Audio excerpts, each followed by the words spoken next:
سمجھیے کہ ایک ساری جائیداد کے بارے میں کسی نے اپنے ول اینڈ ٹیسٹمنٹ میں لکھ دیا، اور ایک ہے صرف وصیت کرنا. تو صرف وصیت کی، آپ نے 1/3 کی اپنی جائیداد کی، یا آپ نے اس کو باقاعدہ پوری کر دی. مگر اگر آپ نے اس کو لاسٹ ول اینڈ ٹیسٹمنٹ جو کرسچنز میں ہوتا ہے، وہ ہوتا ہے کہ ساری جائیداد اسی وصیت نامے کے تحت باقاعدہ تقسیم ہوتی ہے.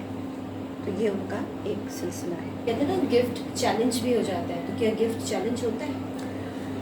بعض لوگ گفٹ چیلنج کرتے ہیں، چیلنج کرنے کی کوشش کرتے ہیں، لیکن اگر اس گفٹ کے اندر اگر جو جائیداد دے رہا ہے اگر اس کا حافظہ کمزور ہے، یعنی بیمار ہے، تو بیماری میں جب کوئی دیتا ہے تو اسلام میں پھر اس پہ ایک پابندی ہے کہ آپ کو باقاعدہ 11 مہینے کے اندر اگر وہ انتقال کر جائے تو وہ وصیت ختم ہو جاتی ہے. اگر وہ وصیت جو ہے وہ 11 مہینے سے آگے چلی جاتی ہے، یعنی پرانی ہو جاتی ہے، 1 سال ہو جاتا ہے، 2 سال ہو، وہ وصیت پکی مانی جاتی ہے. یعنی ذہنی توازن کا بھی ایک حصہ ہوتا ہے. تو بہت سے لوگ چیلنج کرتے ہیں، کہتے ہیں کہ جی وہ بیمار ہیں تو انہوں نے ان کی خدمت خاطر کی، لہٰذا وہ کمزوری میں انہوں نے ان کو دے دیا. اب اس وقت پھر چیز دیکھی جائے گی کہ ایک تو عرصہ کیا تھا، دوسرا دیکھا جائے گا کہ واقعی کیا وہ ہوش حواس ان کے ختم ہو گئے تھے. اگر یہ ثابت ہو جاتا ہے تو پھر وہ گفٹ چیلنج ہو جاتا ہے. مگر اگر یہ نہیں ہے، وہ بالکل ہوش حواس میں ہے، اب ان کو محبت ہے، کوئی ان کی قدر کر رہا ہے، اس کو انہوں نے دیا ہے، تو ساری جائیداد وہ اگر ہبہ کرتے ہیں تو پھر اگر اس میں کوئی شک نہیں ہے، کوئی شبہ نہیں ہے، کوئی چیز نہیں ہے، تو پھر وہ پکی ہو جاتی ہے، پھر نہیں چیلنج ہوتا.